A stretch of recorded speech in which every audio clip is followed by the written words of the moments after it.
Fala pessoal, beleza? Mais um fechamento de mercado no ar, meu nome é Rafael.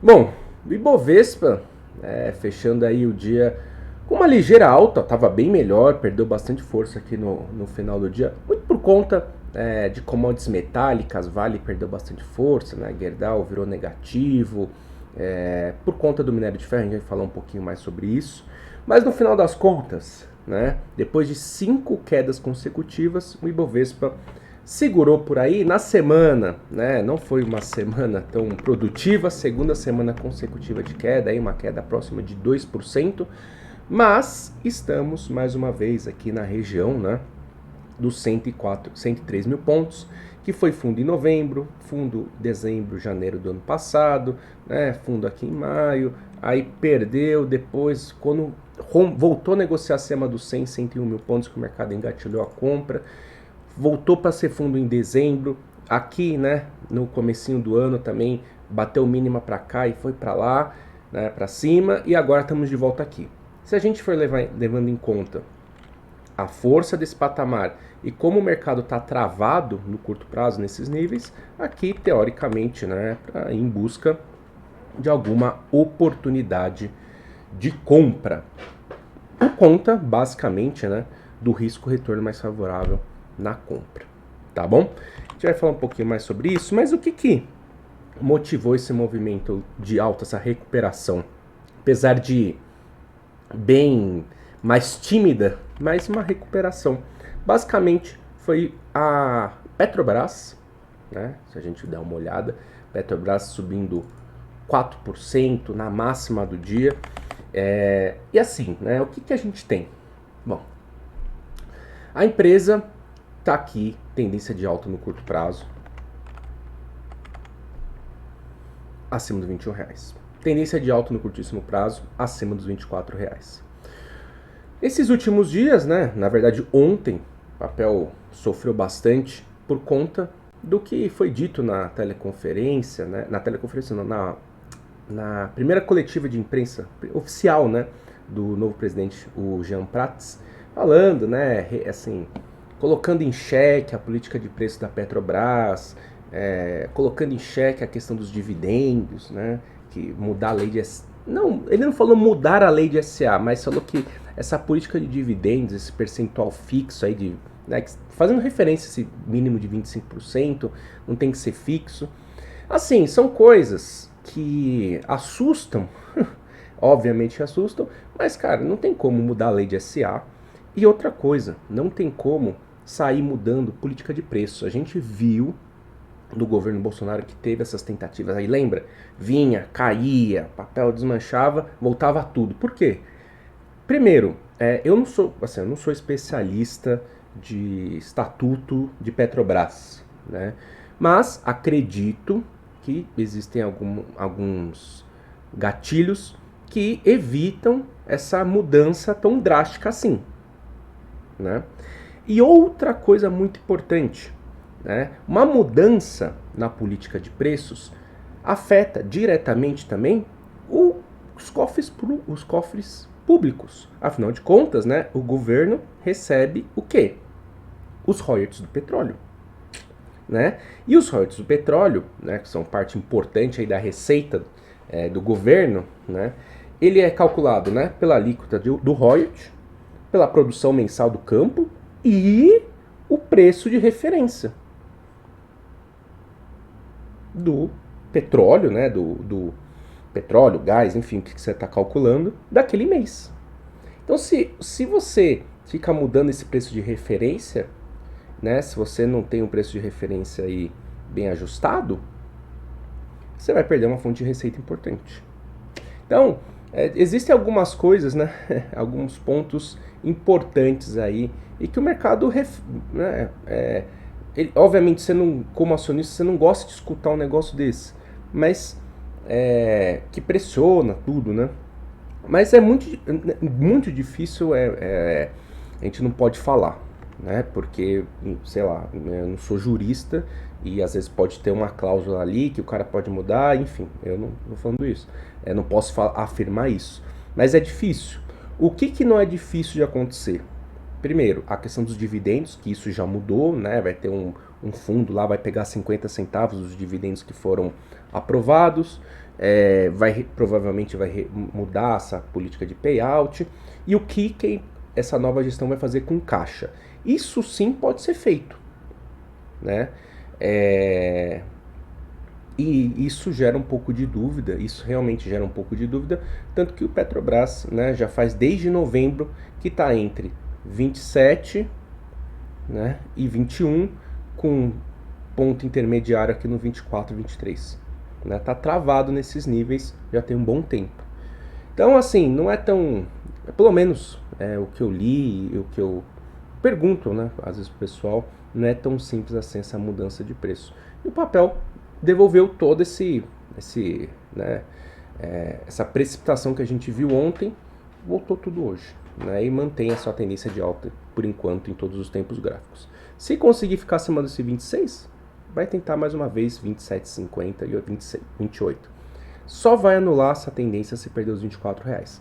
Lembrando também que hoje a gente teve um dia bom para o petróleo, né? Petróleo aí subindo 1%, se aproximando ali da faixa dos 87, 88 dólares o barril, tá?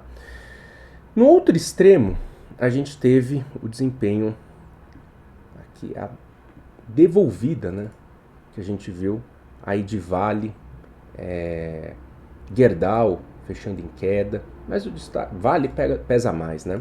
E por quê? Minério de ferro caiu 1%, né, na cotação final aí do dia, caindo 1%, por conta da expectativa com relação ao Congresso do Partido Comunista Chinês, que vai ser esse final de semana, né, sexta e sábado, onde serão definidos, acredito que no sexta e sábado, final de semana, sexta e sábado é complicado, final de semana, sábado e domingo, onde serão definidos as metas de crescimento para o ano. Eu não sei se é para o ano, até o final da década, sei lá, mas para o ano com certeza vai ser.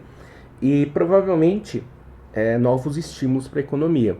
E aí, nesse sentido, as especulações apontam para um plano mais focado em consumo, não necessariamente em infraestrutura, levando em conta, né, o grau avançado de evolução, né,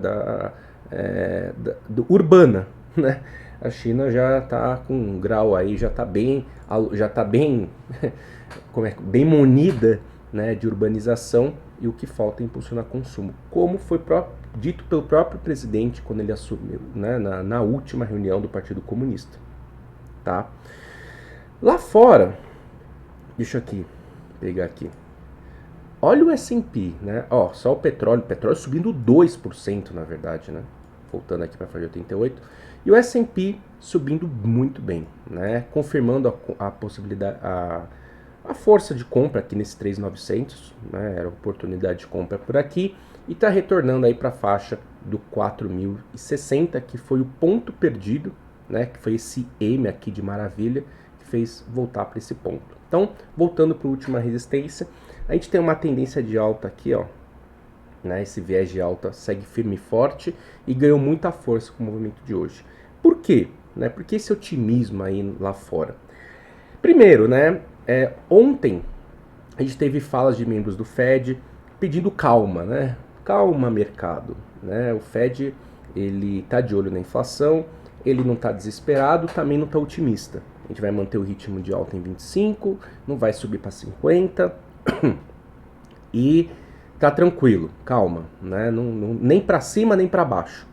E hoje o Fed apresentou o relatório de política monetária, que é semestral, que ele é um spoiler, ou a gente fala um briefing, né, para o testemunho do presidente do Fed, né, que hoje em dia é o Jeremy Powell, na semana que vem. Na verdade eu tô fechando aqui a agenda econômica da próxima semana, né, e aí provavelmente acredito que vai ser entre segunda e terça, né, mas na segunda-feira, pela manhã, lá no meu Instagram, no Rafa Infobolso, você vai conferir a agenda econômica. Então, se você não me segue, segue lá no Instagram, Rafa Infobolso, que aqui, ó, Rafa Infobolso. Rafa Infobolso, beleza? E você vai encontrar lá a agenda econômica segunda, aí por volta... Segunda de manhã eu já publico ela, beleza? Além, né, de todos os comentários de fechamento e em breve muito mais coisa, tá? E o que esse documento apontou? Ele apontou que o Banco Central norte-americano, ele disse assim, está perfeitamente ciente dos desafios que a inflação elevada representa para a economia e está fortemente comprometido com a meta inflacionária de 2%. E para chegar nessa meta inflacionária de 2%, ele cita o seguinte, que esse crescimento dos gastos do consumidor, que justamente, né, vem gerando maior pressão dos preços, tal, como a gente viu lá no PCE na sexta-feira passada, por conta do aumento de juros ao longo do ano passado, a tendência, e eles já veem essa tendência, de redução desse poder de compra ao longo do ano. Tá? E isso significa o que no final das contas? Isso reforça a tese que o Banco Central norte-americano está muito mais próximo do fim do ciclo de aumento de juros do que uma nova rodada. Né? Então, chegar ali no 5, pode segurar um pouco mais? Pode, mas a gente está muito mais no fim do ciclo do que, agora a gente vai para 5,5. Né? Então, é isso que o Fed colocou, que ajudou o mercado e que é a grande verdade, né? Essa é a grande verdade, o mercado se reajustando, às vezes a um pessimismo muito maior e aqui também se ajustando a um otimismo muito maior que estava esperando até corte esse ano. Então aqui é um meio do caminho justo, acredito, né? Mas, graficamente falando, tendência de alta aqui está bem interessante e segue essa expectativa positiva para o mercado norte-americano. O que não pode acontecer é perder esse 3.920, 3.900, né? E a expectativa aqui, vamos ver o comportamento. Aqui é uma resistência intermediária bem importante, esse 4.070. Agora, se essa inflação não desacelerar, aí que nem veio janeiro, veio forte, fevereiro veio forte, aí vem março, abril, aí sim, a gente não duvide, perder esse 3.920, acelerar a queda. Afinal de contas, os múltiplos estão um pouco esticados, né? Estão esticados do S&P e pode abrir espaço para uma correção. Tá certo? Bom, então falando do S&P, vamos falar aqui, né? Falamos de Petro, falamos... a gente não chegou a falar de Vale, né? A gente só citou. Vale chama atenção, né? Se segunda-feira, né? Sei lá, veio a questão, o Partido Comunista Chinês fala o seguinte, não, a gente vai incentivar, confirmar essa expectativa, né? A gente vai incentivar consumo, infraestrutura já não é tão foco assim, e trazer uma pressão mais forte para o minério de ferro. Se isso acontecer e a Vale perder esse 87,50, abrir com gap de baixo, perdendo esse 87,50, toda a probabilidade para perder esse 85 e voltar para cá. Então, abre espaço para essa perna de baixo. Então, vale muito a pena acompanhar, né, entender como é que vai ser esse comportamento de Vale em relação a esse 87 e 85. E se romper 91,70, caminho aberto para máximo histórico. Tá certo? Dos bancos, né? Apesar o Ibovespa deu essa melhoradinha, os bancos ajudaram nesse processo, né? Itaú fechando aí praticamente estável, né? Bradesco fechando praticamente estável.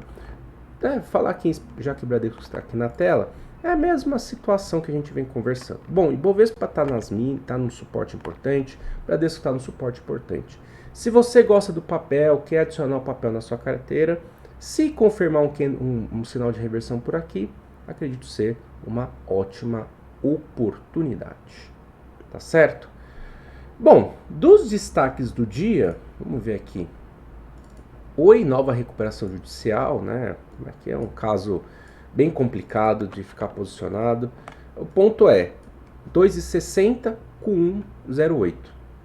Né? Tá bem travado por aqui. Se perdesse 1,08, o negócio azeda demais. Rapvida, né? Situação difícil. Por enquanto é faca caindo. E, né, a gente teve aí o Ministério da Agricultura confirmando que a vaca louca lá, a doença da vaca louca no Pará, algo isolado, e isso favorece, né? O setor siderúrgico foi destaque de alta hoje, em especial Minerva, que tem maior participação aqui no Brasil, confirmando, né, segurando aqui nesse R$11, que é o principal suporte aqui do curto prazo. Beleza? Bom, então é isso, pessoal. Ibovespa, no final das contas, tentando, né, mostrando aqui um interesse maior, né, segurando, né, um interesse maior na compra é muito forte, né, segurando aqui nessa região dos 103, 104 mil pontos. Se confirmar algum sinal de reversão por aqui, espaço para um repique, aqui resistência bem importante. Se perder esse 101, uma tendência de baixa vai vir pesada, tá certo? Então é isso, um grande abraço, um ótimo final de semana e até segunda-feira.